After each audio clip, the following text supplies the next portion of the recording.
Testing 234.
Welcome to Jerry's Cafe.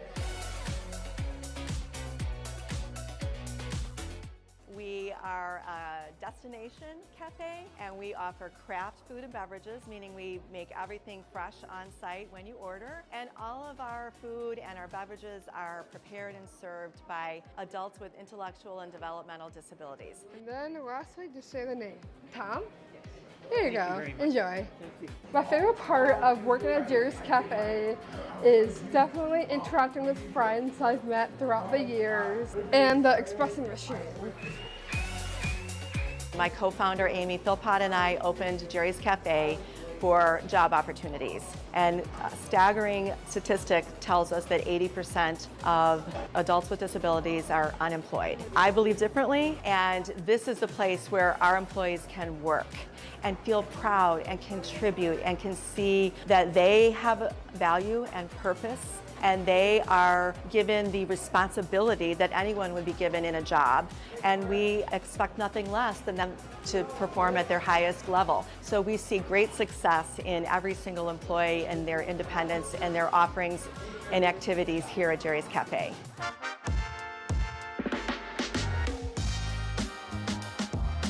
The large, hot, white chocolate pumpkin pie with whipped cream, it is to die for. It is delicious. It's amazing. Well, the favorite part of working here is that I get to serve customers. I am a cashier. They understand to include people with exceptionalities.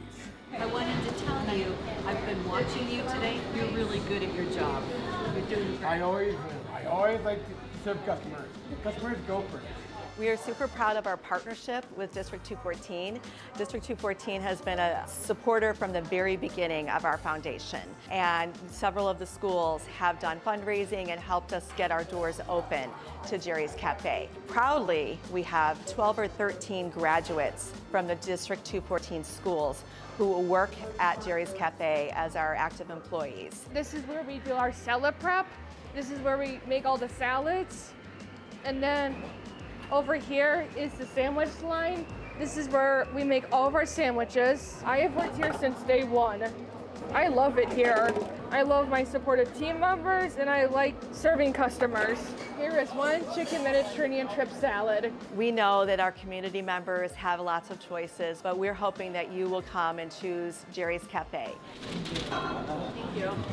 When you come inside and engage with our employees, you feel a sense of joy, and you will start your day feeling the best way that you can, with a joyful heart and knowing that Jerry's Cafe has provided you with delicious coffee, breakfast, or lunch.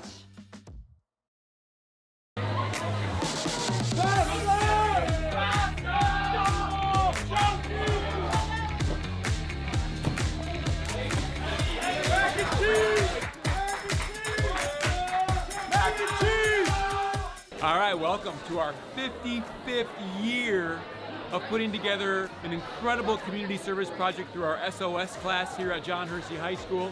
As you can see around me, it is organized chaos, but it is an incredible day for our students to serve our community by packaging and collecting food that's going to be going to local food pantries in our area to support those in need. We're really happy happy to be able to do the food drive here at Hershey because it really just brings the whole school together, and we are able to help our community and bring the energy with everyone here. Take it out. For the past, I would say about 2 months, we've been kind of working together with SOS, Junior Leaders, Baseball, and we've all gathered together. We've done bag and tag with collective from communities, and we've all come together, and it's really amazing to see the turnout. And then later on, we're going to be visiting 8 local food pantries, and it's really exciting. We're just thankful for everyone who's helped each other along the way. It's been really fun. It's a team effort, but it's been so fun.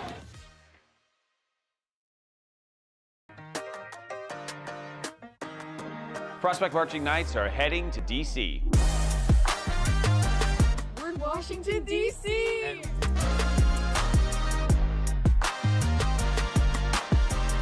Prospect Marching Knights were invited to travel to Washington, D.C. this year for Veterans Day. So we're taking the band out to our nation's capital. We're going to do some great tours of some of the monuments and the museums and a lot of the sites of D.C. But it all culminates with performances on Veterans Day. So we've been working really hard to prepare, and we're so excited for our students to have this opportunity. Throughout the trip, we had a few opportunities where veterans would actually see our group of students out and about and spoke to our students. So in addition to touring these places, our students were able to actually interact with a number of veterans over the course of the trip, which kind of made everything a little more real and genuine and authentic. So our first day in DC was really impactful and gave our students sort of a big picture overview of the city and some of the history, and really set the stage for our performance day coming up.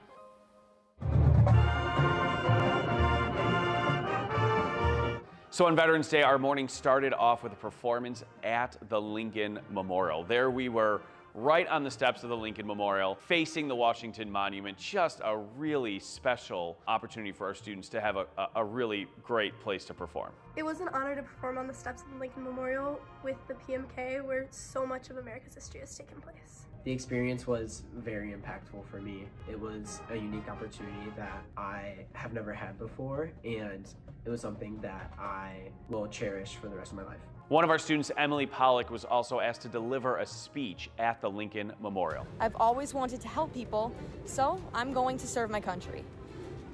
More specifically, I want to become an officer in the military. Her speech was really wonderful and got a really great reception at the event. In fact, after the event was over, I had a number of veterans come track me down to tell me how great her speech was, and actually they wanted to meet her and take pictures with her because they were so moved by what she had to say. My father served in the Navy, and so he instilled in me the value of serving and caring for our veterans and those who serve us. And so being able to thank them today and place medals around their shoulders and welcome them home was really impactful for me as well. United States Air Force. It was an honor to play at the World War II Memorial today. It was such an honor because music is a way to share emotions without using words. Our performances in DC got a lot of really good responses. One of them, a story was told to me by one of our chaperones, that there was literally a Marine veteran who was at a performance at the Iwo Jima Memorial who was literally in tears watching the performance and just expressed to our chaperone how much it meant to him that this group of teenagers from the Chicago area had come out there and was performing, and he was just really moved by it, and I thought that was just a really neat story to hear coming out of the performance. So any trip like this takes a lot of time and energy to put together. I feel really fortunate that our school was very supportive of this endeavor. We had a bunch of parents who traveled with us and did anything they could to make this a great experience for our students. I'm so glad we were able to bring our students to DC.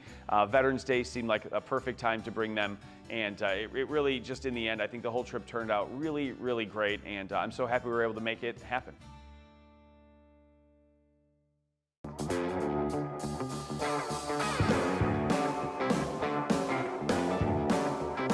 We're super excited to have the 9/11 Never Forget mobile exhibit here at Hershey High School. As the truck arrived, we had Hershey parents out front with some patriotic balloons. We had Hershey students lining the sidewalks. We had some, mini American flags like they would show on the honor flights. The spirit was high. Good morning. I'd like to welcome you to the Stephen Siller Tunnel of Towers mobile exhibit. We have a 50-foot trailer, approximately 1,100 square feet exhibit. We travel our nation to commemorate the brave sacrifice of the firefighters, police officers that gave their life that day in the greatest rescue and recovery effort in our nation's history. The reason we're here is at Hershey High School to come educate our youth on the happenings of that day, but also the happenings of the days after, and to let them know that it was a huge tragedy. It was the single largest loss of life day we've ever had. It was also the largest rescue we've ever had as well, but just all the good that has come from that tragic day. And they're going to learn things that they can't read about. They're going to hear stories that some have never been told, some have been told many times. Stephen Siller was one of the 343 firefighters that died that morning. He was getting off duty that morning. He was going to play golf with his older brothers, heard the plane strike, heard on the news that the plane struck the building, turned around, drove back to his firehouse, Squad 1, located in downtown Brooklyn. They had already been dispatched to the disaster. He got his gear, drove his own truck to the Brooklyn Battery Tunnel, where he donned 60 pounds of gear, ran 2.5 miles through the tunnel, mustered up with the rest of the firefighters, and gave his life that day, honoring his oath that he took to protect life and property. So this is about remembering. So we want people to remember, obviously, for adults to remember and for the kids to learn. So we don't want this forgotten. It's not taught in most schools in America. And they have the privilege of talking to people who are there. You know, we can't talk to people who were in the Civil War or these other moments in American history, but they can. And I think that's pretty special. Thanks for having us, and this means more to us than you. This means a lot to these kids, and these kids would be great. They're very respectful. They listen. It's nice to see. A special thanks, especially to the FDNY crew, to the Siller Foundation, to Soldiers Journey Home, to District 214, to all of Hershey. I'm grateful for everybody. A special shout out to Bill Dustin for the Magic Spirit. Special shout out to Chief Harris, Arlington Heights Police. The coolest part about this project was there's like a whole bunch of people that were on it and did it. It wouldn't have happened without a whole bunch of people. The list is just too long, and to me, that's actually a good thing to celebrate.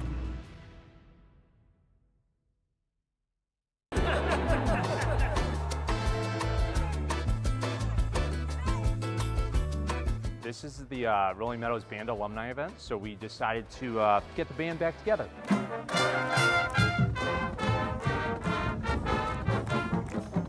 This year being the 40th anniversary of the Jazz and Meadows Festival, so it was kind of an opportunity to, hey, can we bring people back at homecoming? I had talked to some of the previous band directors, so that's Len King in the 70s, 80s, early 90s. We have Bill Jastrow and David Boggs from the 90s. And then, of course, Chris Booty, who retired several years ago. Those people set the foundation for everything that we have here. I'm giving you a hug. I'd have paid money to be here tonight. I really would have. It's one of those things that I'd pay money to be here. This is the band reunion where your closest friends were really at in high school. And so you're with your closest friends and regrouping after 40-something years and going, holy cow. Yeah. Mr. King is the reason why I'm here today, not just at the school, but what I do in life. I owe everything to Mr. Yes. King. If it weren't for him, I wouldn't have gone to college. And if I hadn't gone to college, who knows what I would be doing. You know, some of the stuff that we're doing right now is like we never stop doing it, you know, just to be around these guys again and just hanging out. 40 years seems like a long time, but it seems like it's kind of a short time too, you know? This is fantastic. I mean, I knew it was going to be good, but not this good. 52 of my actual students are in this group. I get a lot of feedback from them telling me how much they enjoyed the music program with me and how they appreciate music now for their life. That's really special because to know that they are still thinking about me and what we did here, it's just very satisfying. Well, I flew back, and I'm glad I did, you know, especially to see Mr. King. He meant a lot to us. He just brought in the jazz, and I mean, we had world-class, you know, experience that most kids never would have had, you know, a real depth of exposure to great music because of Mr. King, so I'm glad I got to see him.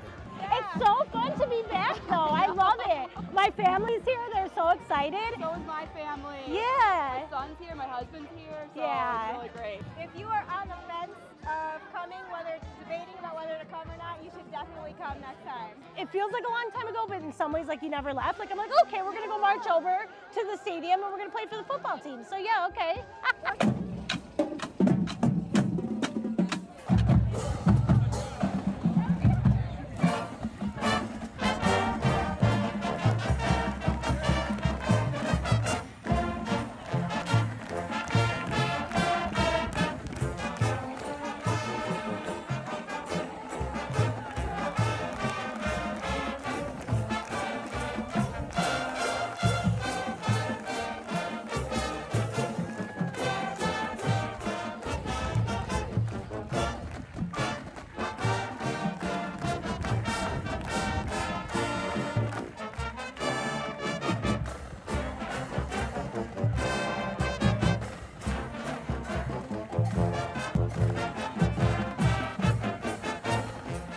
to all the alumni who are coming here today. I mean, some people are traveling across the country. I know one of the directors came from Arizona. That's a testament to really what this event is about, and it's bringing people together through our shared love of music and how music has changed our lives and shaped who we are as humans. Alumni, thank you, thank you, thank you, thank you.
I'd like to call the Committee of the Whole meeting for Township High School District 214 Board of Education for Thursday, September 11th, 2025. Ms. Marini, could you please call the roll? Baldino? Here. Chung? Here. Dustling? Here. Fiorito? Here. Heineman? Present. Sager? Here. Kreutzer? Present. We have a quorum. Thank you.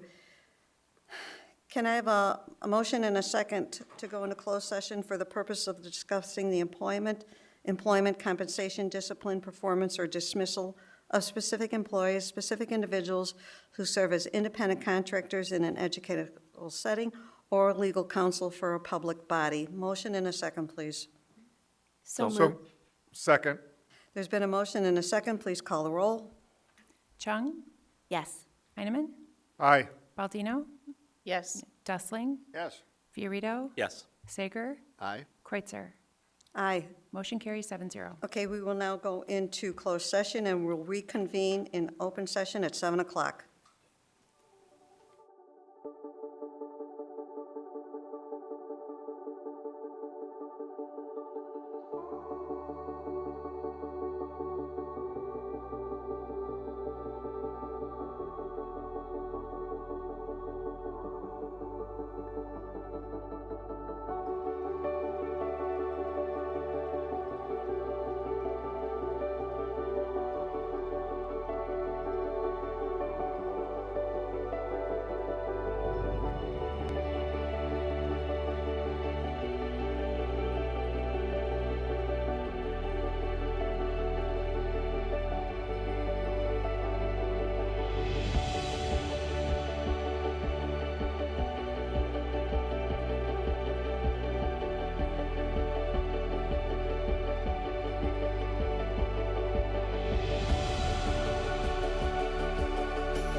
We are out of closed session and we are reconvening in open session.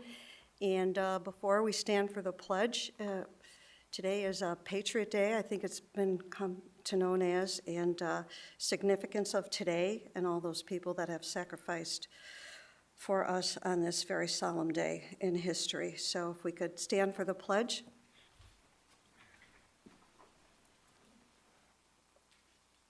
I pledge allegiance to the flag of the United States of America and to the republic for which it stands, one nation, under God, indivisible, with liberty and justice for all.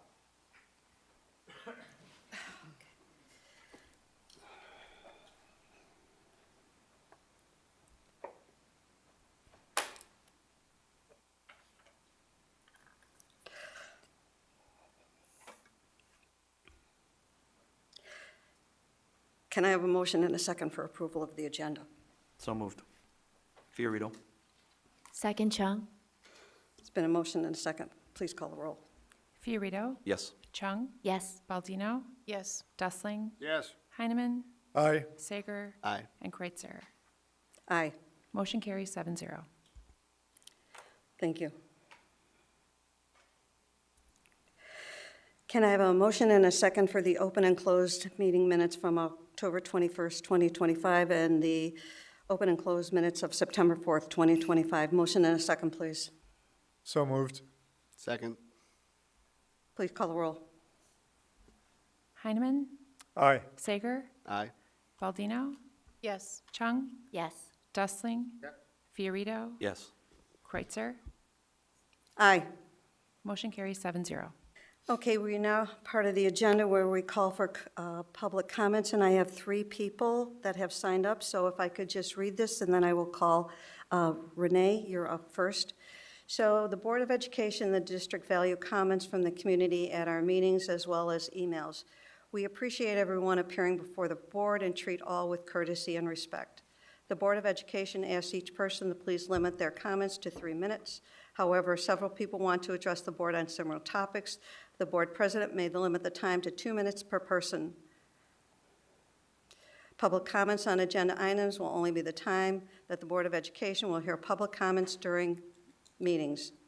Although comments may be made on almost any matter related to the operation of schools, comments will not be allowed identifying individual students or staff members. As this is the Board of Education business meeting, the board practice is not to respond to public questions or comments at this time because this is not an open-ended forum. However, we do listen carefully. If requested, a written response will be provided. Please ensure that Ms. Marini has your full name and address and email address on the sign-up sheet. To be fair and consistent to all addressing the board, the same protocols and procedures must be in place for everyone. Renee, you want to step forward? The green light indicates your time has started. The yellow light indicates 30 seconds remaining, and the red light indicates 3 minutes have expired. Please state your name clearly. Thank you. My name is, can you hear me? Okay. My name is Renee Schlenhart, and I'm a resident of 214. I have a recent graduate, and I have a son that will be a freshman in 2026. I feel compelled to speak with you tonight, given the national events of the last 36 hours. As we all know, and was announced on the website, district alumni Charlie Kirk was politically assassinated. Prior to his death, many of us wondered often among each other why he was never publicly honored by the district. After all, he had incredible professional success. It was only post-death that the district acknowledged his existence through an official statement, and the statement ended with when he finished high school, not what he did for the rest of his life.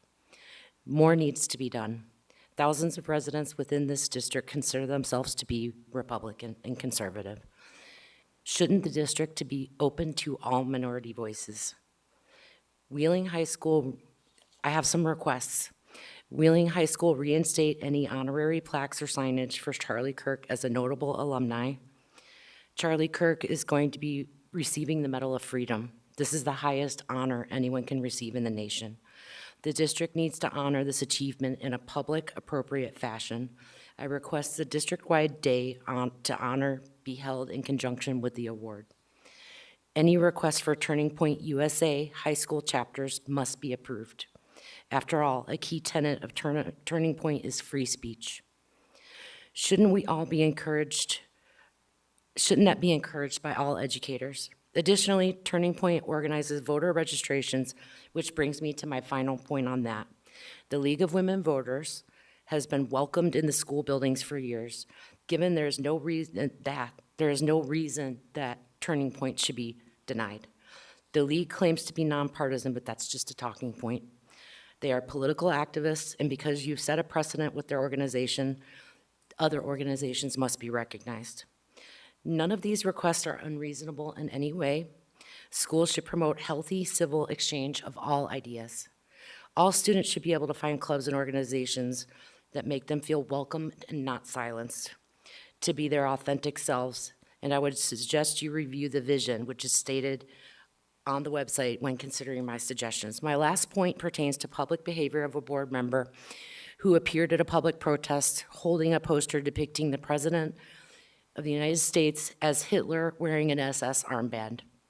Additionally, her shirt said education is a political act, which comes from a book of Pedagogy of the Oppressed, which is the promotion of socialism in schools. We all have the right to free speech, but when a board member refers to a president as Hitler, it implies that anyone who supports him is a Nazi, and that is divisive behavior. Thank you. Renee, could you spell your last name for me? SCHLENHARDT. Thank you. Can I leave copies for the board of my statement? With Ms. Marini, please. Thank you.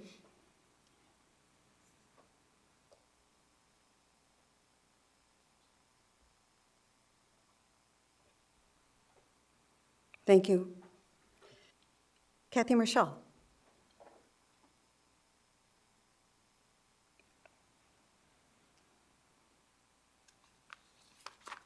Good evening. I'd like to say that it's time to stop the divisive, one-sided political propaganda and educate students with different viewpoints and not only allow for civil discussions and debate, but to encourage it.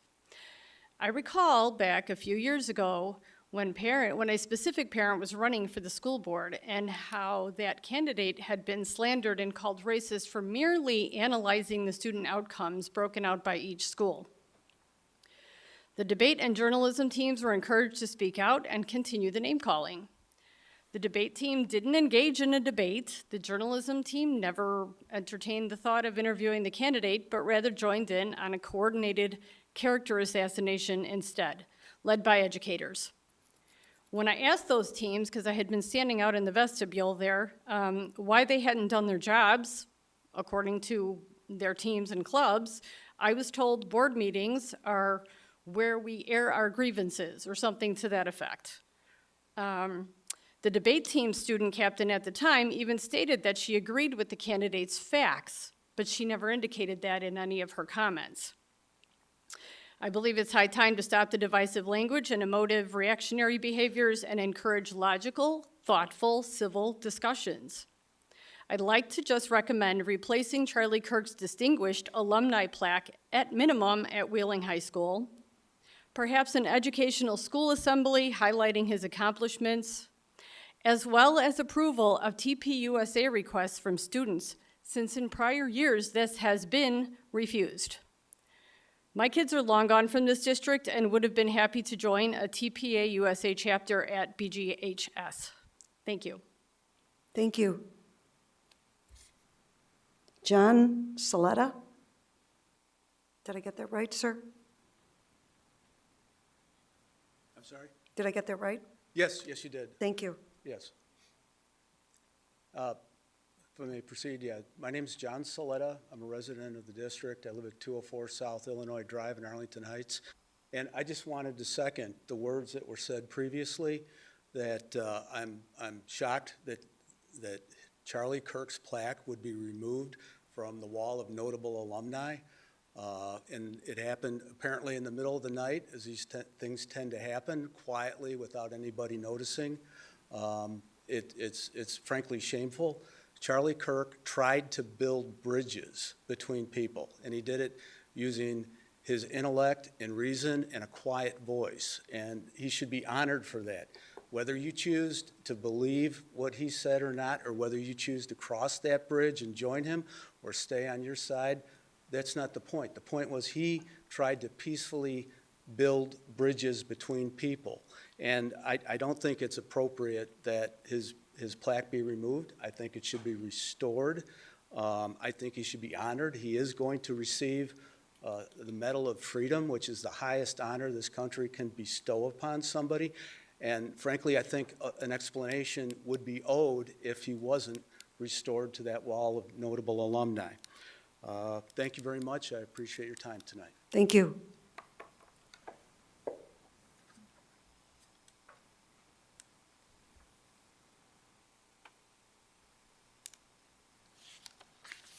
That's all we have for public comments. And next on the agenda is the Administrator Teacher Salary Report. This is an annual report that is due to the state. Dr. Attaway? Yep, so included in your board packet for approval tonight is the annual Teacher and Administrator Salary and Benefits Report. This report details compensation for certificated staff during the 24-25 school year. So following approval tonight, the report will be posted publicly on the district website to ensure transparency and in compliance with Illinois School Code. Yeah, this is a requirement from the state board, and it'll be on our website. It is. As it has previous years. Correct. Okay, thank you. Number 9, the College Now program. Dr. Lopez, welcome. Thank you. Thanks. All right. I know they're going to get the slide deck up there. About 18 months ago, Dr. Rowe came to me and said, Laz, why don't we have a dual degree program here? And I said, I don't know why we don't. And he said, why don't you get that done? So I started work on it about 18 months ago, so I'm excited now to announce College Now. We set it as a goal as a region in order to begin the program, and the truth is I'm very excited and proud that we were able to accomplish this with really in 12 months. Some regions take up to 3 to 4 years to make this happen. So it was led really through our Northwest Educational Council for Student Success, which is led by the Executive Director, Nancy Answick, and really give her a lot of credit to bringing everyone together. Nexus, as we refer to it, is really this collaboration among partners that direct career and tech ed programs and manage state and federal funds that support career and tech ed. And it was an evolution of our partnership over a decade ago in order to engage in other areas, including this focus on the seamless transition from high school to college. And the goal was to focus on things beyond just career and tech ed, and that really was the beginning of an expansion of our early college program, and why today we have 90% of the students graduating with early college credit. So what is College Now? College Now is this partnership between High School District 211, 214, 220, and Harper College that will allow students to earn a high school diploma and an Associate of Arts degree by the time they graduate high school at the end of senior year. Was not easy for everyone to come together and really have one plan for students at all the districts. It took a lot of work, but we did it. On the right there, you see that's a one-page flyer that's going to be available for people to get a summary of the program. So, to be considered, it really is a very rigorous academic schedule, so there are some requirements in order for students to meet. Really, by the time they begin the fall of junior year, they're aligned with Harper Promise. If you're familiar with Harper Promise, where students are able to earn really their associate's degree for free if they meet certain criteria. These requirements are similar to those and are informed by those. The students have to maintain, obviously, a C or better in order to remain in the program during junior and senior year. The way it works is students apply this fall, as we often do, for the following school year. If they're accepted into the program, they will begin junior year at the college campus in the mornings. They'll be there, and they're starting with college biology, as well as college biology and college psych, intro to psych, ethics, a variety of courses in the mornings there at Harper College. And then they're going to transition in the afternoon with us, where they'll take a lot of our own college courses, including college composition, college speech, college algebra with us in the afternoons.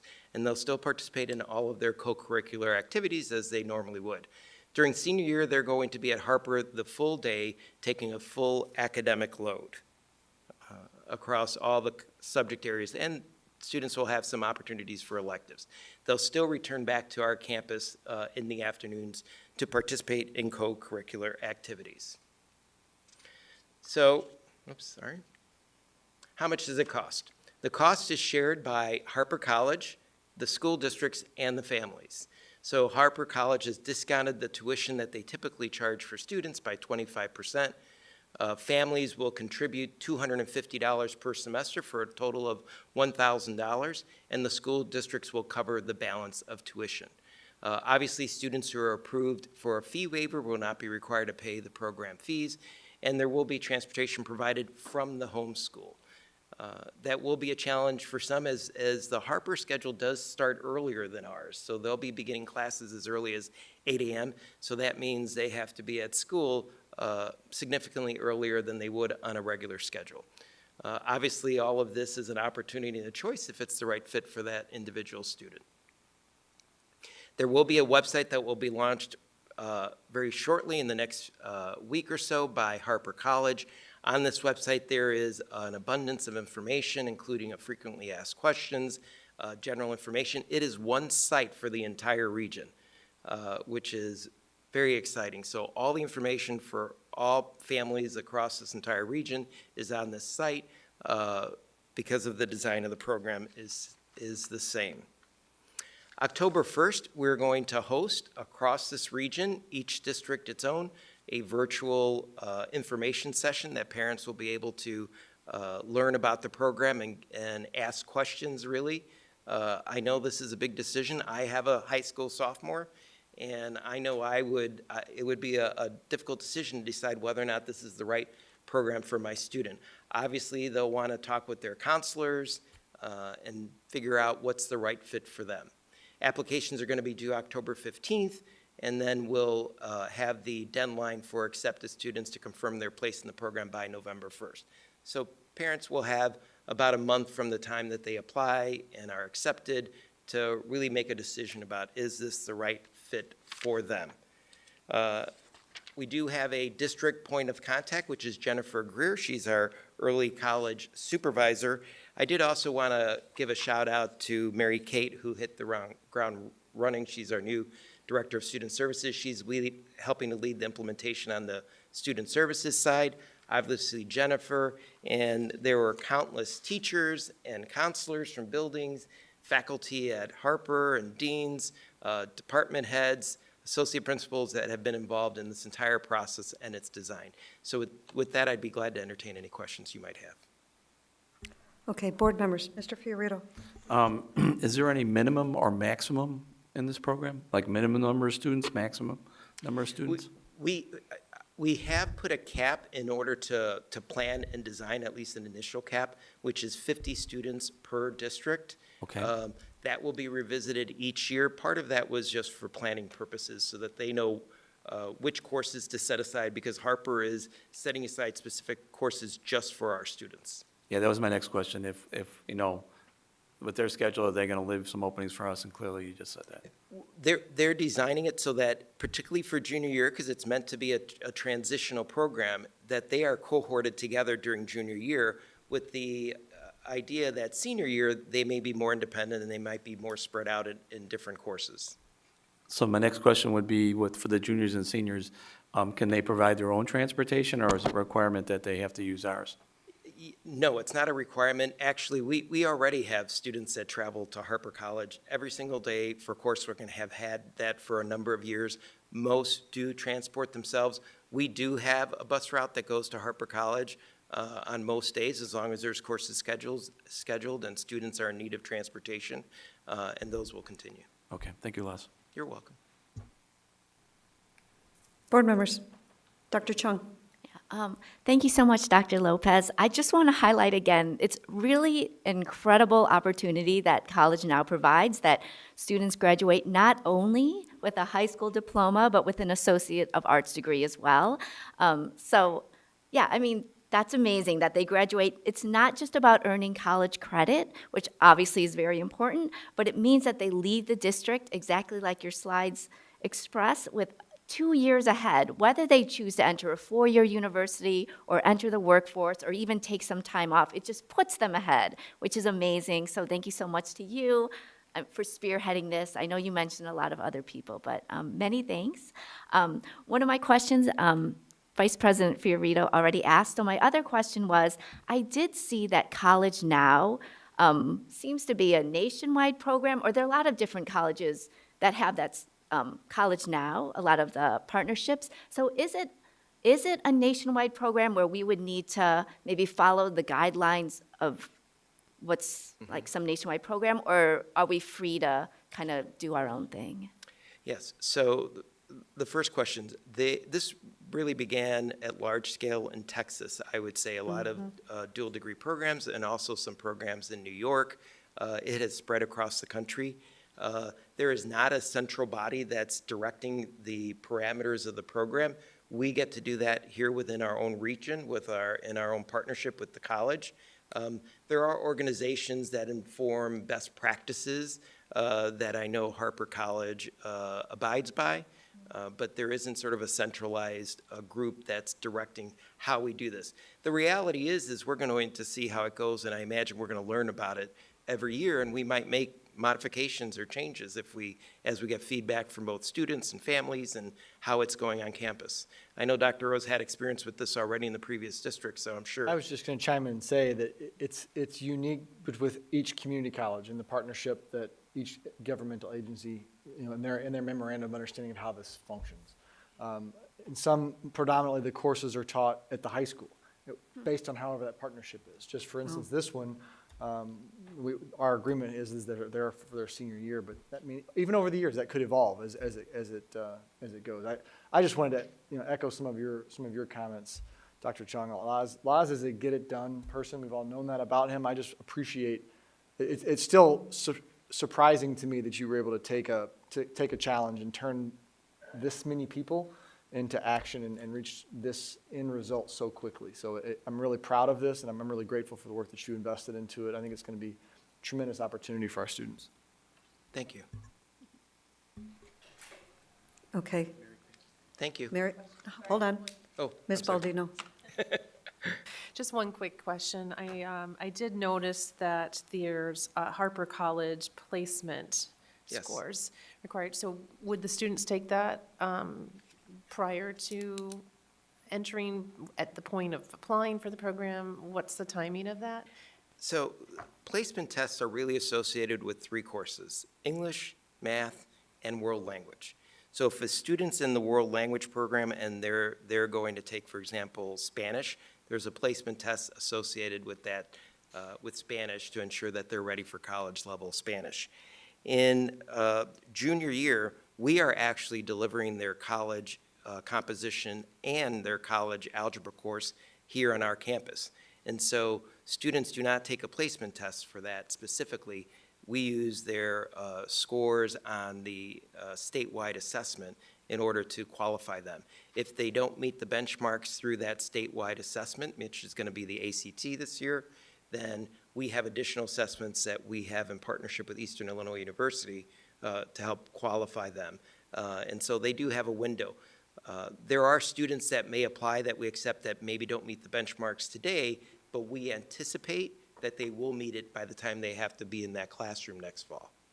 Thank you. And as a parent of both a 214 grad and a Harper College grad, this is an incredible and very economical opportunity for students. Thank you.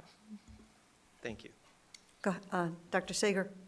So I want to echo everybody's opinion that this is a wonderful program, a chance for students to get ahead, essentially graduate high school as a junior in college, right? Going into a 4-year school if they choose to take that path. I guess my question is, what happens if something happens along the way for a student and they need to withdraw from this program? Are they paying like every semester? Is there a path to still complete their high school diploma? Yeah, and I'll answer it, and if Kara wants to add anything from a student services lens, I welcome her to add to it. But we know things happen. Students, there are students, we're going to ensure that they graduate high school. If something happens that they're not able to persist in the program, then we're going to work with student services and their counselors to help them ensure that they transition back to our high school. I think that is the reason why it's so important for junior year to be this split experience, because I can see some students where they start it junior year and decide, I don't know that I'm ready to be out of the high school all day. We want them, if this is really what they want, we want them to be successful, and we're going to support them. I'm sure student services will. And I expect that the other reason for the cap and number is that because of that size, when you're thinking of spreading it across the district in 6 schools, it's a manageable number of students if we need to address any concerns or issues. I think to put it very directly, this program's not for everyone. It is, I don't anticipate we will ever be to a point where we've got 500 of our seniors that are involved in this.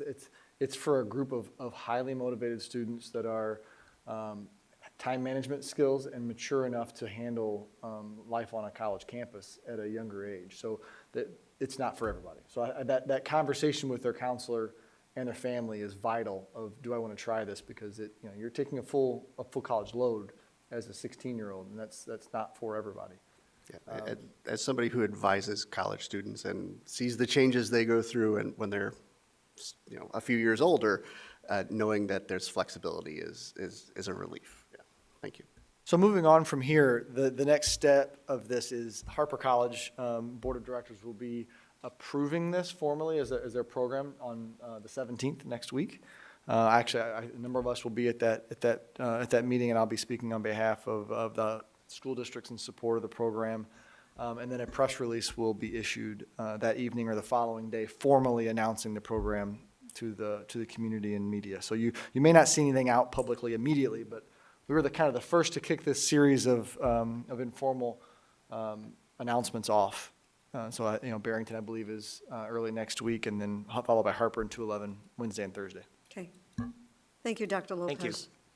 Thank you very much, Dr. Lopez. So we have 2 discussion items this night. Let's see, solar panels. Is that you, Mr. Yulee? You want me to start? Yes, thank you. As the board is aware, we've had an effort to increase energy efficiency across the district for the last couple of years through replacing inefficient HVAC and mechanical units, our LED light replacements in classrooms, hallways, exterior stadiums. And while that work was going on behind the scenes, we were vetting the feasibility of additional options. And we've come to the point where we're ready to explore, at the board's approval, the solar solution throughout the district. And so tonight we've invited NEA, our current energy advisors, to come give a brief presentation to talk about the work that's been done, give us a brief history and provide some context, and then also walk us through what we're calling phase 1, which is an on-site solar solution at Rolling Meadows High School. So ideally, we would get approval, and then we'd start a request for proposal process, which then we would bring back to the board. But we would like NEA to help us consult throughout that process to assess vendor proposals, negotiate contract terms, and then oversee the construction process. Before I turn it over, Dr. Rowe, did you want to add anything I missed? I think everything will be covered in the presentation. Okay. So I'm going to turn it over to Becky and Aaron, thank you for being here tonight. It's all yours. Great, thank you. Thank you for having us this evening. It's a pleasure to join you. My name is Becky Thompson, and joining me is Aaron Raftery. So, Chris, I think you did a great job of introducing us. So just a little bit about our firm and how we approach solar. First, a little bit of background. We recently started working with District 214 on your natural gas and electricity supply contracts. We serve almost 50 school districts in the state of Illinois, and we align with the idea of long-term energy cost management. So if any of you have gotten your ComEd bills this summer and have seen your costs go up significantly, you know the importance of that, especially in a district of your size. So when we take a look at long-term energy cost management, what does that mean? There's really 2 facets that we explore: the rate that you pay and how much energy you consume. We addressed the rate that you pay earlier this summer, and so this evening, as we discuss the on-site solar possibilities, we're addressing the amount of usage that you consume and how we can control those energy costs long-term. So when we look at our process, we're unbiased energy advisors, so we are not solar developers. We are not installing the project. We do not sell solar panels.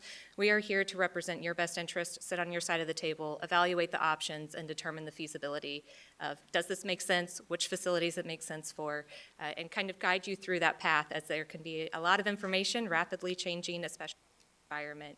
Just making sure that you're armed with the most recent up-to-date information so that you can make decisions in your best interest. So through this just represents a bit of our process as a consultant for solar for school districts, starting with the feasibility study, evaluating the different facilities. Does it make sense? Which parts of the roof make sense? Where would we start if we were in your shoes? And evaluating how large of a system you could install. What is the potential offset? What are the potential costs for that? Then moving forward into overseeing a competitive RFP process to help you really pit competitors against each other, make sure that you're aligned with the best possible developer if this was something that you were to pursue. Assessing those vendor proposals, reading through. Aaron has the unfortunate job of reading through hundreds and hundreds of pages of the RFPs to go over all the different technical components that make up a solar system. And then finally, going on, if you wanted to move forward, negotiating those contract terms, especially with some of the models. These are long-term commitments. This is a 20 to 25-year commitment, the financial electrical structure on your rooftop. So what does that look like from a contract perspective to make sure that your interests are best served? And then acting as that liaison as the construction is performed, to be that backboard of information. having that technical expert, again, sitting on your side of the table. And then finally, with the energy savings verification, that's where I come in, having that energy supply piece that we do.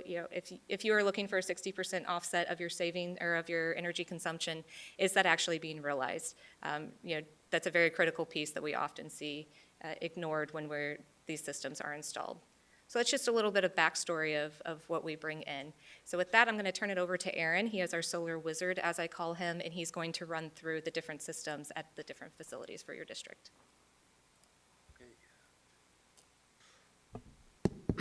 Okay, thank you, Becky. I'd like it to go on record that I love my job and my part of it. It's not an unfortunate thing to read through the specifications, but yeah, so I'll move relatively quickly through the solar studies because these are intended to be more of a preliminary analysis. These are not final designs that being brought before the board. It's really just to give you an idea of kind of what to expect if you were to pursue a solar project at each of these locations. Being a suburban district, you don't really have much ground space, and so we're really limited to the roof areas in this case, and that's going to be your main constraint. From our perspective, we would never recommend putting solar on a roof surface where we expect you to come in and need to replace that roof surface within the life of the solar array. And so we're really constraining our analysis to the newer roof surfaces. And so just in alphabetical order for the high schools here, Buffalo Grove, you can offset about a quarter of your annual electricity needs through solar. You see the blue, it's kind of blue, I guess, blurs in this case, but if you were to zoom in on it, you see blue rectangles. That denotes where the individual solar panels are being contemplated. So Buffalo Grove is about a quarter of the annual electricity needs. Elk Grove is the smallest solar array that we'd be potentially recommending. It's only offsetting about 5%, and again, that's just because you have less of the newer roof surfaces at the time of when the analysis was done. John Hersey, again, about a quarter or so of the annual electricity needs could be provided through on-site solar. And then Prospect High School, a little under 20% or so. Rolling Meadows is your largest opportunity as far as both the total system size, the amount of energy that can be produced, and the annual offset. You're at a little under 40% or so. This has, as you can see, a considerable portion of the high school roof surface is newer and ready for solar. And then Wheeling down below 20% or so. So that's it for the studies. Again, if there's questions, we certainly could talk more about those. But again, those are preliminary analyses just to give you an idea of kind of what to expect. As far as the project financials, all of our estimates are conservative in nature, and so if we were to oversee a competitive RFP process on your behalf, we'd expect those numbers to get better based on other RFPs, similar RFPs we've ran recently. So we want to come here before you today and present kind of a worst-case scenario. We have two kind of main options as far as you can go about purchasing solar as a school district. On the left-hand side, we're calling direct ownership. This is where you buy that solar project the same way you would any sort of construction project. You can pay for it with cash or any sort of debt instrument that's available to you. You will own those solar arrays that are constructed on your roof surfaces. As such, you will also be responsible for any operations and maintenance. You can certainly contract that out to a third party, but ultimately the district, as the owner and operator of those arrays, would be responsible. The incentives that are available for the project will also come to you. We have a little bit more about the incentives on the next slide, so I'll come back to that. Under this option, this is actually a little bit of an outdated, this last bullet point here. You are going to save the most money under this direct ownership option compared to the other option, but with recent RFPs we've ran, it's really probably more around 1.5 to 2 times as much, so not 2 to 4 times, so I apologize for that. You're going to save 1.5 to 2 times as much compared to the other option. Whereas the other option is a power purchase agreement. This is where a third party comes in. There's no upfront cost to the district. There's no debt obligation. They install the solar array and they sell you the power from the system at a predetermined energy rate. And what's key is you want the energy rate to be lower than what you're paying for grid power. So you get savings through buying the power from the solar array. And all the incentives would go to the solar provider. The solar provider would also be responsible for all operations and maintenance. And then here's a little kind of a side-by-side comparison. Generally speaking, NANEA is neutral in terms of which approach districts pursue. We've helped districts with either option. We think if the, as long as the RFP is crafted correctly, as long as the contract terms are negotiated appropriately, either option can be good. We are recommending more the power purchase agreement option right now, just because of what's happening with some of the federal incentives. The federal incentives are expiring a little faster than they were previously, based on the one big beautiful bill. It calls for the expiration of the incentives for the project would need to start work by July of next year. So there's a little bit of an accelerated time frame. That's partially why we're here before you tonight, recommending the project. If you did want to pursue it, we'd recommend that you pursue it in a time frame to capture those federal incentives. There's still a little bit of risk. I say there's a little bit of risk associated with capturing those federal incentives. There's some compliance mechanisms that need to be followed, and for that reason, we are recommending the power purchase agreement a little bit more right now, because you can push that risk onto the solar provider, where that's really where their expertise lies, right, is within following these compliance requirements. But the main downside for the power purchase agreement, again, is just you're going to save, you will save less money under that option. And the numbers are pretty small. I wasn't sure. This is a big room. So this is the project financials if you were to pursue that direct purchase option. The totals at the bottom. The project cost, again, that's a conservative number, a little under $9 million if you were to do all the sites. We're not necessarily recommending that, but that just gives you an idea of what to expect. The year one incentives are the federal incentives, and then most of that is the federal incentives, and then there's a little small ComEd rebate in there as well. The federal incentives are about $2.5 million of that $3.3 million. The cost after incentives is just the project cost minus the year one incentives. There's some additional lucrative state incentives available for the project. Those are a more stable program, so those aren't as time sensitive, but those would certainly qualify as well. You see the year one energy savings there, so your simple payback is about 6 years for the overall program, and each of the individual sites hovers right around 6 years as well. And after the project's paid for itself in the first 6 years, if we did a 25-year cash flow analysis, you'd be up about $8.5 million or so. And again, these are conservative numbers, so if cost of grid power gets considerably more expensive, that would be additional savings for you. And then we contrast that with the power purchase agreement option, where again, there's no initial cost for this, so that's kind of a redundant first column or unnecessary first column, but it's just kind of as a reminder. You're currently paying a little over 7 cents per kilowatt hour for the portion of your bill that can be offset by solar. Conservative estimate is we think we can get you about 5 cents per kilowatt hour through a competitive RFP process. Again, that's very conservative. We do think that number will be better as a result of competition.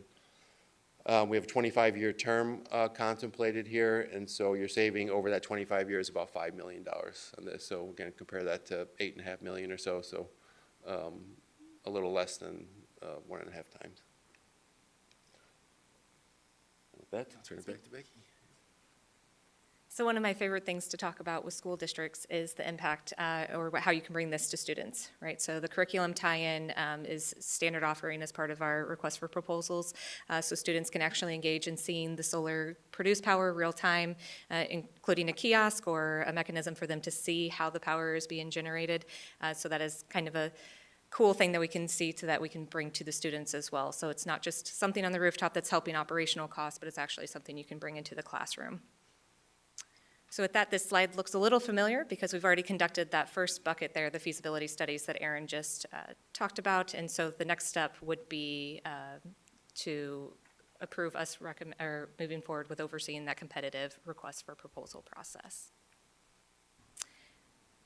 So as Chris had mentioned at the beginning, our recommendation would be to initiate a phase 1 aspect to this, focusing primarily on Rolling Meadows High School up front, just because of the roof situation, how that has a larger footprint that has been replaced, would be a larger offset, and moving that forward relatively quickly just to capture those federal tax incentives prior to their expiration next year.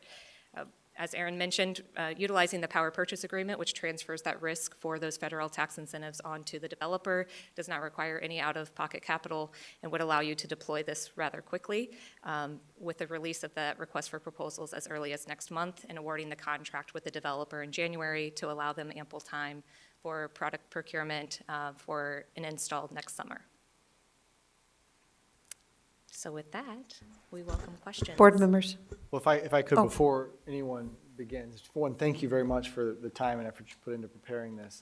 What's missing from this that is in motion is forest view. As you know, we have a lot of roof space that needs to be replaced, but there's also a little bit of ground space that we're investigating just to the north of our building on the other side of the parking lot. But just for clarity, what you would be acting on is giving NANIA permission to be our intermediary to run the RFP. You're not committing to a solar project for sure happening. You're committing to, let's get the details so that you can come back at a later date and see what the options are to make a commitment maybe in October. Okay, so you would just be committing to, let's go investigate this and see what the options are for us to consider next month. Yeah, this is just a discussion item tonight, so no action taken. Mr. Fiorito? Okay. So in our prior lives, Dr. Rowe and I were at school districts where they had solar panels, River Trails 26 and Huntley. Mine had them on the roof, and his were on the ground. Am I right, Dr. Rowe? That's correct. So do you guys just look at the rooftop, or do you guys look at possibly ground solar panels as well? Yeah, we've actually run RFPs and conducted both. I think when we did the analysis for your specific buildings, they were landlocked or there was not available ground space when we originally conducted that. But if that becomes an option, then we can certainly, as Aaron mentioned, this is meant to be working. So if there are additional sites you would like us to consider. Okay, so that's a question for you. So my next question is for Mr. Chris Yulee. So if we did go with solar panels, let's just say at Rolling Meadows High School, would that in any way, shape, or form impact the facility plan that we're looking at with all the dollars? That was part of the feasibility study, so overlaying our building envelope assessment, roof assessments, to ensure that we're not voiding any warranties, one, but we're not going to put solar on any roof that needs to be replaced in a certain time span. And so Okay. that's a limiting factor in some of our other buildings, and why we're not pursuing that right now, is we first have to get those roof replaced before we can consider putting something on top of those. Okay. The major project on Rolling Meadows roof has already been approved by the board for this coming summer, their cooling tower that'll be addressed. Yeah. So there's not, the space that they're considering, there's nothing planned that needs to go on the roof other than this in the future. Does it impact the coolers and the boilers? No. But something to consider is buildings have the 2 and 4 pipe systems. Some of those are on the roof. Yeah. Which limits your ability to put solar because there's pipes on the roof. So, yeah, there's a lot of factors in play that we've already vetted. Okay, thank you, Chris. Thanks, Becky. Thanks, Aaron. Mr. Dustling? Yes, questions on the financial incentives. Once obviously we can't do all of these buildings at the same time if we're going to do them. So do they end at a point where we won't have any financial incentives from the federal, or are they pushing to get rid of it and then we won't have any for the further buildings? It's a good question. Based on the legislation that's currently on the books, it does call for the full expiration of the federal incentives for projects so projects need to either start by July 4 of next year or complete by the end of 2027. So any projects that would not fit either of those two requirements, there are no federal incentives that are currently available. It would be interesting to hear when you come back to us what your plan is or your forecast plan is to when to start, when to end, and how that fits in with the financial incentives. Okay. The other thing is with the roofs that we have, and when you look at the pictures here of the roofs, there's a lot of blue, obviously, where the solar panels would go. I guess maybe I'm old enough, it just bothers me to drill holes in roofs. What are we guaranteed, our roofs are guaranteed, and will these panels and installing guarantees at all? Yeah, it's another good question. I think a couple of things I'd say to that. The roof surfaces that are currently being contemplated for solar are all flat roof surfaces, and so the there will be what's called a ballasted array, so the solar arrays will actually be weighted as opposed to being mechanically fastened to the roof surface. So there will be a few roof penetrations for example, for the electrical pipe and wire to enter the building, for example, but there won't be, it's not like a residential pitched roof where like you're actually penetrating that roof surface at every point of attachment. So, with that said, like I said, there will be a few attachments, few penetrations, and it's a requirement of our RFP and certainly a requirement of the contract process that all roof warranties remain intact as a result of the project. And so, you would do arrangements with the roof companies that have put these on, or the roofers, or the roof supplier? that's right. The most common arrangement is just where the roofer is involved with the project. The roofing manufacturer certainly is involved with the project, and we require certification paperwork from, the solar company winning the project needs to obtain certification paperwork from the roofing manufacturer stating that the roof warranties are intact. We have about 2 million square feet of flat roof throughout the district, and obviously these are all going on the roof, so that concerns me. Yep. Thank you. Okay. Anyone else? Dr. Sager? So specifically for the power purchase agreement, you've got the analysis sort of assuming that we get the incentives in time, right? Going forward, if we're looking at the future doing solar, does that power purchase agreement option kind of go away if there's no incentives? Are we at a moment where if we want to do that type of agreement, we should do it now? It's another good question. I think it's hard to say for sure, obviously, right? But I think our state, most energy policy in the United States is at the state level. It's not at the federal level. And Illinois does have favorable solar policy. And so if, we had to do a crystal ball type of thing, I do think that there will be favorable power purchase agreement terms that'll be available to the district beyond the expiration of the federal incentives, but they just probably won't be as lucrative. So it may go back to like 4 times advantage to own your own in the future, sort of thing. Yeah, I think it'll shift a bit, and I don't know exactly how. And then, there is also there's discussion at the state level to maybe increase some of the state incentives to compensate for some of the reduction in federal incentives. Again, I certainly wouldn't bank on that because that's not legislation that has even been proposed yet, or written or proposed or certainly voted on. And so I think there's kind of a bird in hand situation right now with the federal incentives, but I do think that it's more likely that the district will have additional power purchase agreement options in the future. And then if we look at something like this roof that we don't use on this picture, right? In the future, if we replace that roof, we could come back and put in a system. Does it have to be the same kind of system? They both have to be owned, or they both have to be power purchase, or?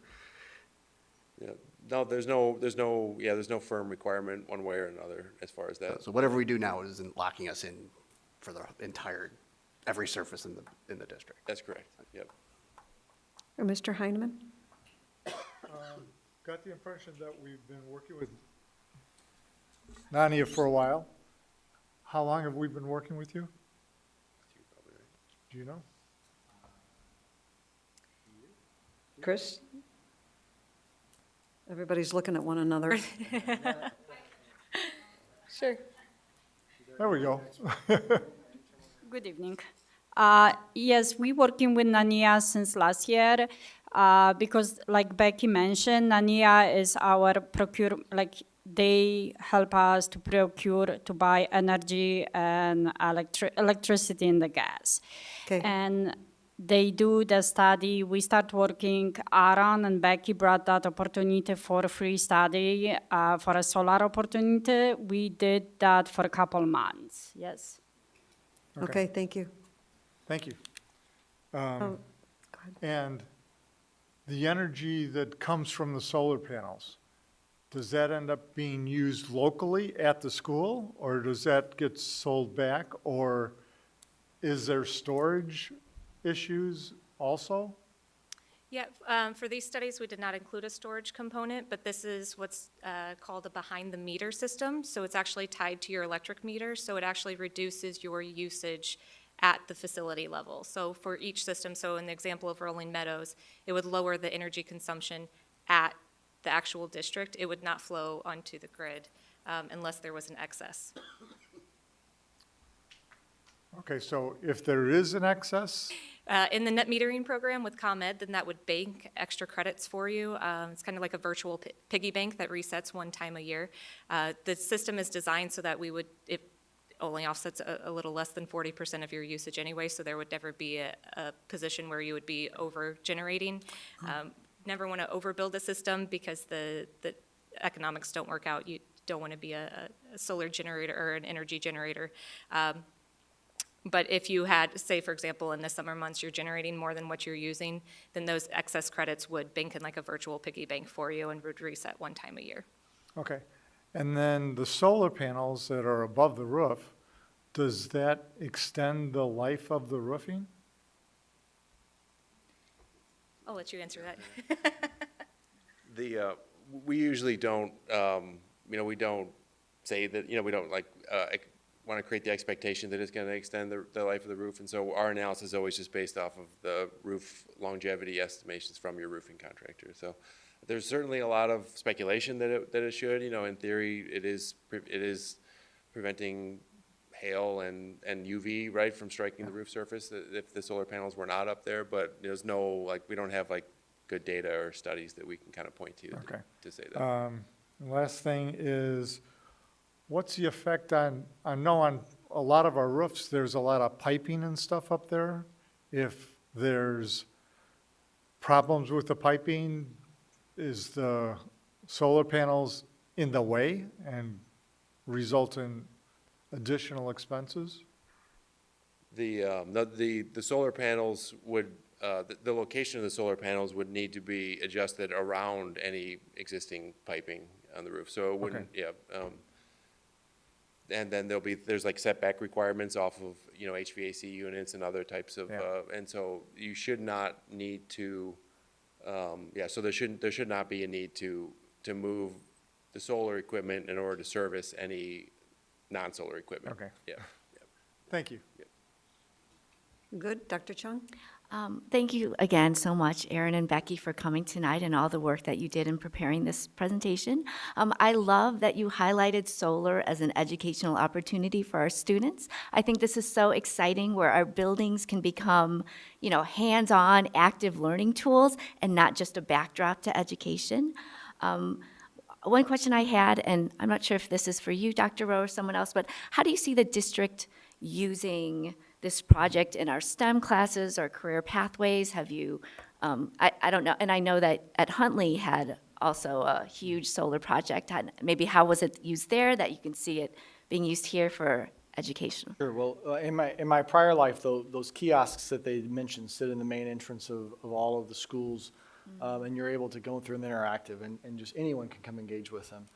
In terms of the curriculum and how they're used, it's really best used on a unit or a unit opportunity in a science class, to go and use those kiosks or investigate how the solar panels are obviously here it's a little bit different because they'll be on the roof and our students aren't going to be going there, whereas in my prior district you could physically go out and not only see them but see the native plantings that are planted around them. But best is a unit in the science class. Now, Dr. Lopez and I have had some initial conversations around kind of a future energy type pathway where this could be an opportunity where our students can have access to panels to work on and get hands-on as a solar panel repair certification. So there's opportunities for us. We have to build that out, though.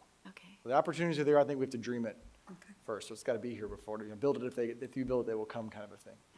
Thank you. Sure. I had one more question, and maybe this is for the next meeting when we discuss this, but let's say it's approved, we approve it, Rolling Meadows is phase 1. Is there going to be maybe a projected timeline in terms of the next buildings after that? I don't even know, is it realistic to say in 5 years all of the buildings will have solar? I think that's a really good question.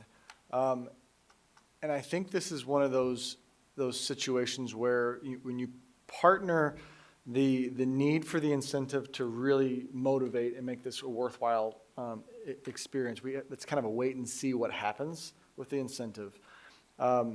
We have to replace a lot of roofs before this becomes a viable option. So I think we're kind of, this is an opportunity to dip our toe in, but we are a little late to the, I guess, the solar craze of the initial wave, because there have been a lot of projects because the incentives have been, there have been many. As we replace our roofs, I think we can update the feasibility studies and really then evaluate, and the numbers will be different. Okay. So then I think, the way I'm viewing it is, let's see how it goes at Rolling Meadows, an opportunity to offset over a third of our energy consumption.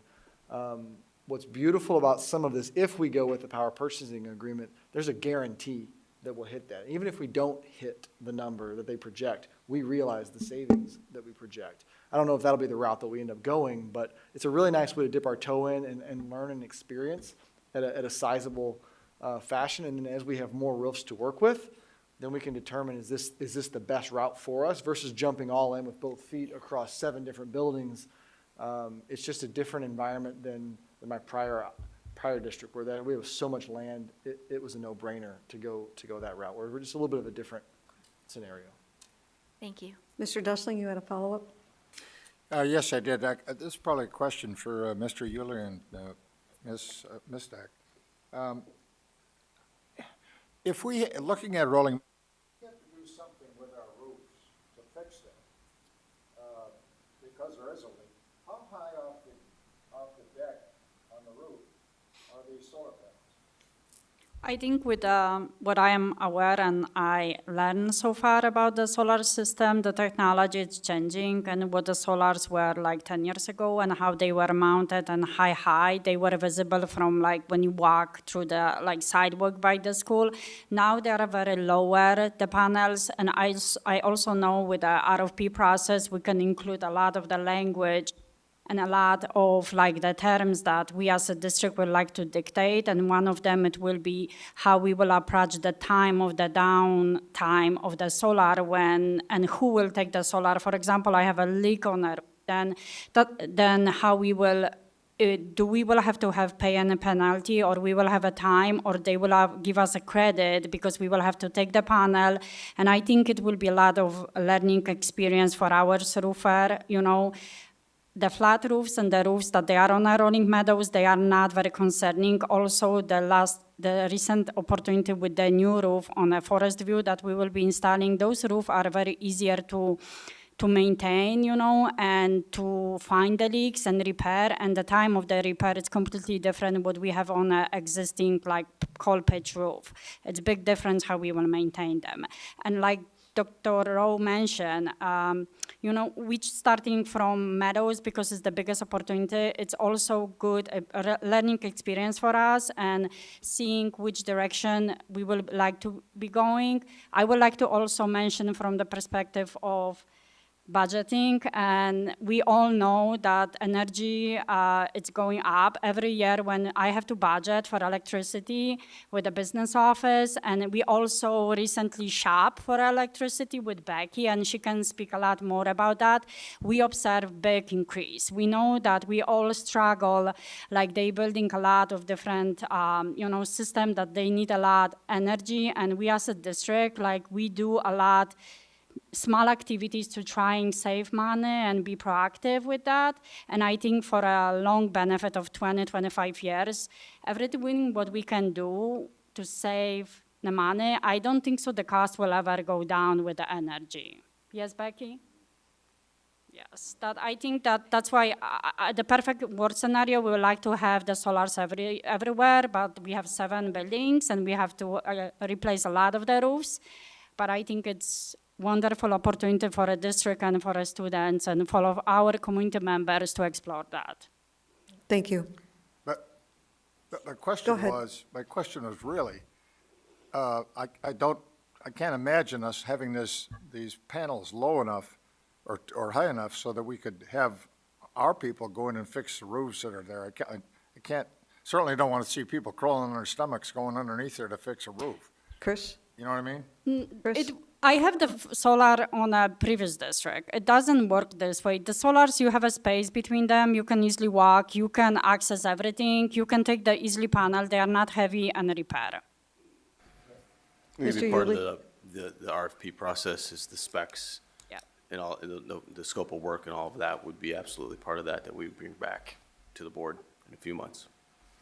Okay. Thank you. Ms. Baldino? So this is probably a question for you, Chris, but not necessarily having as much familiarity with your contract with your vendor here. How does the RFP work? Are we paying a consulting fee? Is this part of our ongoing agreement with you as our energy broker, essentially, how I'm understanding it? Yeah, I think it'd be better coming from Nania to explain that process. Absolutely, it's a great question. Yeah. We want to be here out of the kindness of our heart, but actually, how do we get paid? So it is a consulting fee based per size of the array. So it's a per watt fee, and it is part of the RFP spec, and so it's actually paid to us by the winning developer, so we're not billing the district for our services. So the next question is, what happens if you don't move forward? We don't get paid. Right, and so if you were to we conduct the entire request for proposals, and at the end of it, we've conducted the interviews, we've done all of that of the process, and then just pull the plug for no reason other than just decide not to move forward. There is a $10,000 breakup fee as part of our services agreement, just for the time that we have sunk into it for that process. But otherwise, if the design doesn't work out, or if there's another limiting factor that prevents the RFP from moving forward, then there's no cost to the district. Okay, thank you. Other questions? I think we're good. Thank you. Thank you so much for your time, I appreciate it. Thank you. Okay, you're still not out of the woods, Mr. Yuli. Quite the shift from solar to No student trips. kidding. That time of year again, we bring our spring break international trips to the Board of Education for approval. That's board policy to be 6 months in advance for the approval on international trips. You will see in front of you 6 trips, and I'm happy to say every single school is participating in a spring break trip this school year. Again, we use vetted and pre-approved travel vendors, agencies on these international trips. We've had trips with them before, and it's a very smooth process for us. ACES, Explorica, and EF Tours are the vendors we're utilizing for our 6 trips. Are there any questions? Board members? Pretty standard every year. Looks like we're going to Rome, France, London, Eastern Europe, and Spain. Yep. Thank you. Okay, this will come back as an action item at the next meeting. Okay, we have 2 roll call items. I'd like a motion and a second for 11-1, please. Second. It's been a motion and a second. Discussion. Call the roll. Dessling? Yes. Chung? Yes. Baldino? Yes. Fiorito? Yes. Heineman? Aye. Sager? Aye. And Kreutzer. Aye. Motion carries 7-0. Thank you. Motion and a second for 11-2, please. Motion Baldino? Second, Fiorito. Discussion. Call the roll. Baldino? Yes. Fiorito? Yes. Chung? Yes. Dessling? Heineman? Aye. Sager? Aye. Kreutzer. Aye. Motion carries 7-0. Thank you. Motion and a second for adjournment. So moved. Second, Chung. Call the roll. Dessling? Yes. Chung? Yes. Baldino? Yes. Fiorito? Yes. Heineman? Aye. Sager? Aye. And Kreutzer. Aye. Motion carries 7-0. Thank you. We are adjourned. Thanks for coming.